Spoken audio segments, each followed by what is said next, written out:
Hello, welcome everyone. Today we are doing Intermediate Mathematical Challenge 2021 paper. As you can see, it's a 60-minute paper. There are total 25 questions in it, and here they have mentioned that 5 marks are awarded for each correct answer to question 1 to 15. So the question, if you see the paper from 1 to 15, questions are very simple. So you can easily do them. As you keep on moving to the next question, to the downward question, you will find more difficulty, and 6 marks will be awarded to the question between 16 to 25, which are considered as harder or intermediate questions. For incorrect answer between 16 to 20, you will lose 1 mark, and between 21 to 25 you will lose 2 marks. Only you will lose marks between 60 to 25 if you do any incorrect question. So there will be no negative marking before that. The question 1 says, what is the value of 2021 minus 2223 plus 2425? So if we work according to the board mass, let me add them first. Even I can solve this first as well, but let me do the addition. This will be 6, 4, 4, 4. Now we need to subtract 2, 2, 2, 3 from it. Clearly you can see you will get 2, 2, 2, 3 as 4, 4, 4, 6 is double of it. So answer is 2, 2, 2, 3, and our correct answer is B. That was very simple. Question 2 says the day before the yesterday was 2 days after the day before my birthday. Today is Thursday. On what day was my birthday? Okay. So the day before, suppose today I am talking about, whatever be the today, the day before the yesterday. Now this day, if I go, this will be yesterday. Now the day before that they are talking about. So the day before the yesterday was 2 days after the day before my birthday. Now this day is 2 days after. That means 1, 2, and this would be the day. So 1, you can say this would be 1, 2. 2 days. So the day after the day before my birthday. Now listen up. Today is Thursday. So if today is Thursday and we were talking about the day before the day yesterday, that this day. If this is Thursday, then this is going to be Tuesday. And was 2 days after the day before my birthday. Okay, 2 days after this one. That is Monday, Sunday, Saturday. And this is a day before my birthday. That means definitely birthday will be after Saturday. So it's going to be Sunday. So when is my birthday? It's on Sunday. What is the value of 2 minus? Okay, so in that case, if we work according to the board mass, we just have to work the brackets first. So this is going to be 2, and in brackets minus 2 is minus 4. Then in brackets minus 4. Again, this bracket is remaining.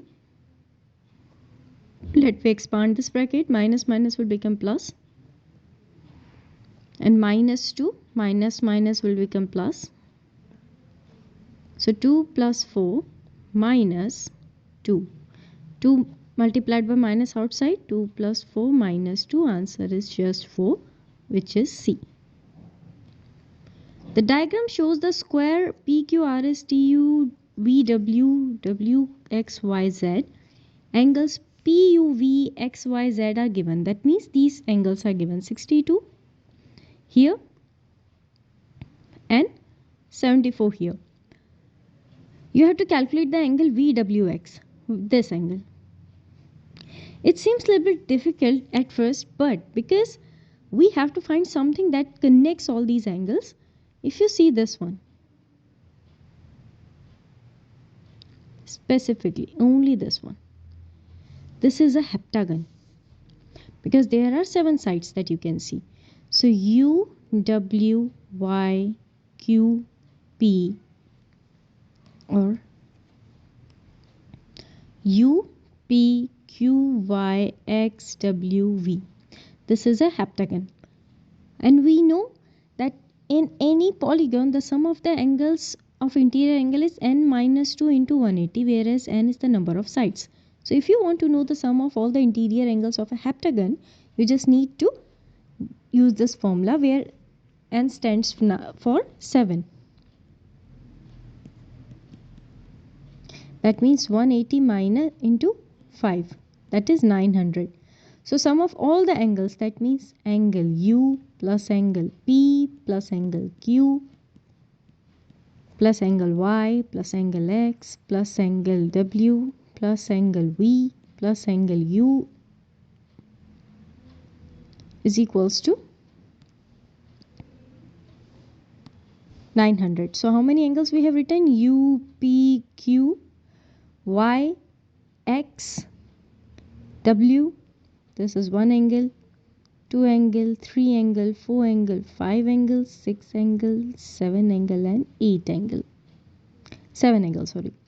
So W plus U, V. So in this way I can get 7 angles. This is equals to 900. One by one let me see all these angles. This is 62 already given. Plus, obviously it's a square and square has all the angles 90. So angle P is a part of the bigger square SRQP and this is 90 degrees. Again Q is the part of the bigger square, so it's going to be 90 as well. This is 74 already given. For angle X we have one thing, that is this smaller square, this one, and we know all the angles are equal to 90 degrees. So this angle is 90 degrees, so the remaining would be 360 minus 90 degrees, which is 270, plus W that we have to calculate, plus same thing, if this is 90 degrees, remaining would be 360 minus 90, which will be 270, plus 62, which is given. Now add them all up together and subtract it from 900 and you will get your correct answer. Answer is going to be W is 44 degrees. If we solve this is very simple to solve, it's just basic addition. And answer is A. Now the next is April, May and June have 90 sweets between them. Many has 3/4 of the number of sweets that June has. April has 2/3 of the number. May has 3/4 of the numbers of the sweets that June has. April has 2/3 of the numbers of sweets that May has. How many sweets does the June have? So April, May, June, let me name it A, M, J with their initial numbers names. So 90 sweets between, that means A plus M plus J is 90. May has 3/4 of the number of sweets that June has. Suppose, let me assume that June has X number of sweets. If June has X number of sweets, then May will have 3/4 the number of sweets that June has, that is 3x over 4. April has 2/3 of the number of sweets that May has. So April will have, this is what June has, and the April has 2/3, so 2 over 3, which will be x over 2. Now just add them up and put them. So A is x over 2, M is 3x over 4, J is x equals 90. If you solve this, x over 2 plus this will give you 3x over 2 plus 3x over 4. On taking LCM, this will be 6x over 4 equals 90. From here x will be cross multiplication, 90 multiplied by 4 over 9, which will be 40. So how many sweets does June have? June will have x number of sweets and we have calculated x as 40. That means correct answer is D. Kai has begun to list in ascending order the positive integers which are not the factors of 240.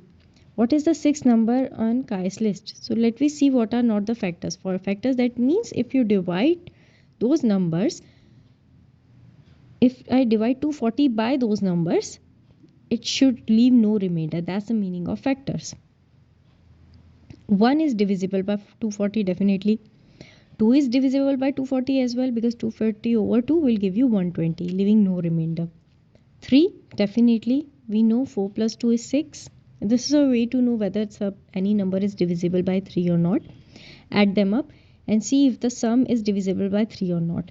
In 250, if I add them, 2 plus 4 plus 0 is 6, and 6 is divisible by 3. So yeah, it is. 4, definitely the last 2 digits should be divisible. Last 2 digits are 40 and it is divisible by 4. 5, the last number should be either 5 or 0. That's the way to know the divisibility of 5. So yeah, 240 is divisible by 5 as well. 6, definitely. For 6, a number should be divisible by 2 and 3. So it is divisible by 2 and 3. That means it's automatically be divisible by 6. 7, no. 7 is definitely a prime number.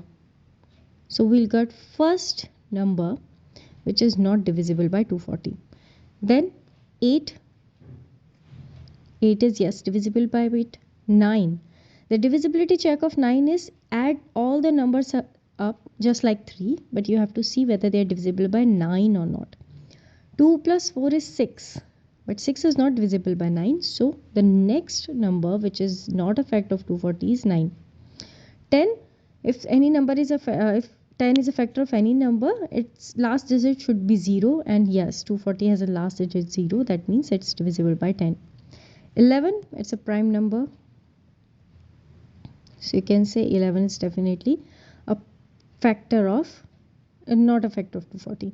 12, yes, it's divisible. 13, no, 13 is not divisible by 240. 14, no, 14 is not also divisible by 240. Okay, that means 240 is not divisible by 14. 15, yes. Then comes 16. 16 is divisible or not? Yes, it is. And then 17. So what is the sixth digit? 1, 2, 3, 4, 5, 6. Sixth is 17. So the sixth number in Kai's list would be 17. That is E. Now, what is the value of 4 minus 1 by 4 divided by 2 minus 1 by 2? So first of all, let me solve the brackets. So 4 minus 1 by 4 divided by 2 minus 1 by 2. If I solve this, 4 minus 1 by 4, it is 15 over 4 divided. This will give you 3 over 2.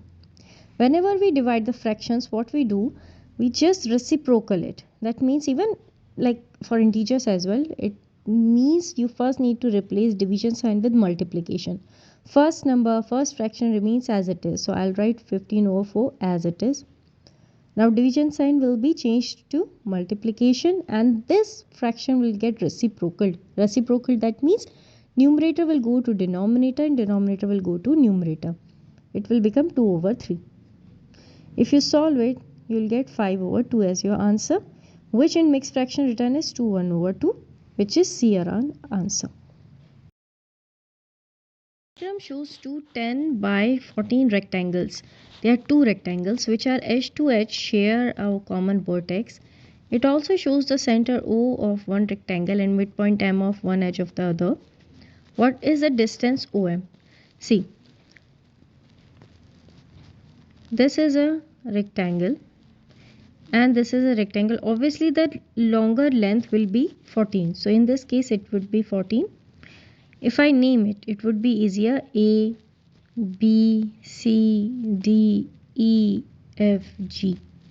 So A to B is 14 centimeters or 14. They haven't mentioned the unit. Whereas this is going to be 10. Here obviously this is longer. So this is going to be 14 and this is going to be 10. If this whole is 14 and if this is 10, this remaining part would be definitely 4. Now let me see what they are asking. They say that O is the center of this rectangle. If O is center of rectangle, that means it will bisect it. This part to 7, this part to 7, this half part to 5, this half part to 5. Let me first locate it. This center O and the midpoint M of one edge of other is, this is midpoint. Join them together. This is, you have to calculate distance between OM. We can calculate if either I can convert into a triangle or another square or rectangle I can find. So if I do like this,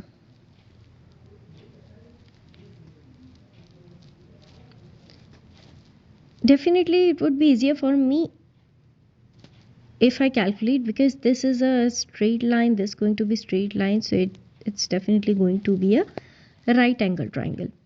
We just need to calculate this one. Let I name be n. So I need to calculate mn and on so that I can apply Pythagoras theorem to calculate om. O to n is how much? See,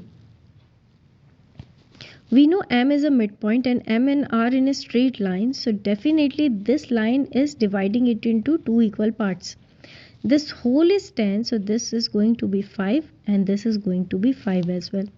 So this part is 5. Simple. We know. Now we need to calculate this remaining part. O is definitely, O will bisect this length into 7 and 7. So this part is 7, this part is 7. So I just get to know that O to N is divided into two parts. Till here it's 7 and after that it's 5. So ON is ultimately 12. If you're finding it difficult, you can just go back to this video. You can move backwards and can re-watch it. You will understand in 1 or 2 times. Similarly, I will need to calculate this length, which is mn. So for mn, we know that this whole is going to be 14 and O is the center. That means this whole line is dividing this 10 centimeter into 5 and 5, 5 and 5. So now what I know, that this part is 5. If this part is 5, so clearly this part is 5 as well. That means I'm talking about this part. And we have to calculate the remaining part. How can you calculate remaining part? We know that remaining part is this part, which was above this one that we have calculated 4. So whole is going to be 5 plus 4, that is 9. So this is going to be nm is 9. Now on applying Pythagoras theorem,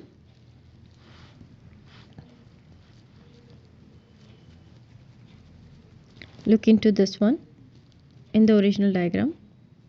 O to m, this was n, we have calculated on as 12 and mn as 9. So applying Pythagoras theorem, I'll get om squared is equals to mn squared plus on squared, 9 squared plus 12 squared, 81 plus 144. If you add them up, it will be 225 om squared and om be root of 225, which is 15. Answer is B is 15. Maybe diagram was a little messy. That's why I suggest you to go back and then try it on your own. You can easily find the correct answer. Moving on to the question 9. How many of the following statements are true? A prime multiplied by a prime is always a prime. See, prime numbers have two factors only, the number itself and 1. So if you multiply two prime numbers, in that case it will arise 3 factors. Say for example 7 is a prime number, 5 is also prime number. So 35, now 35 have how many factors? 1, 7 and 5. More than 2. As I told you, prime factors are the factors should be like prime numbers are the numbers that have the factors their self and 1. But now since you have multiplied two prime factors, so one more factor have added. That means definitely this is going to be a wrong answer. That's incorrect. A square multiplied by a square is always a square. Yes, that's correct. A square is always, because you are multiplying 3 squared supposed to 5 squared. Obviously this is going to be what? 15 whole squared. In general way, if I say a squared is any number, it can be any number. B squared can be any number. If you multiply them together, you can write it as AB whole square. That means definitely whatever be the number is going to be, it's always coming to be out to be a square. This statement is correct. An odd number multiplied by an odd number is always an odd number. Yes, that's correct. So like 3 multiplied by 5 is 15. 7 multiplied by 9 is going to be 63. So it's always a universal thing that whenever you multiply an odd number to odd number, you will always get an odd number. So this statement is correct as well. And even multiplied by even will also give you even. Even added to even will also give you even. This is correct. So how many statements are correct? There are total 3 statements that are correct.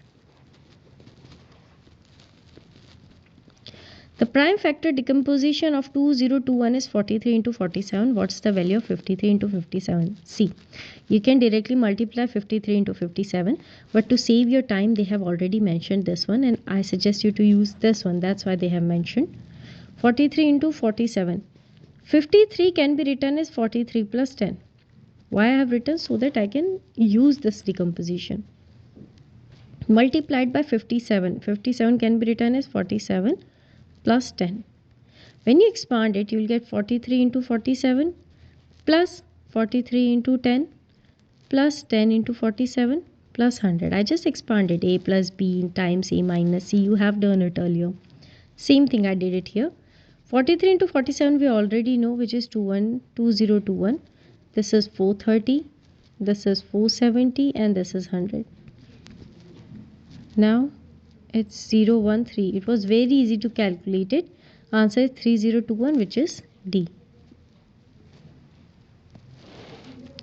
The line with the equation y is equals to 2x plus 3 is reflected in the x-axis. Which of the following is the equation of the new line?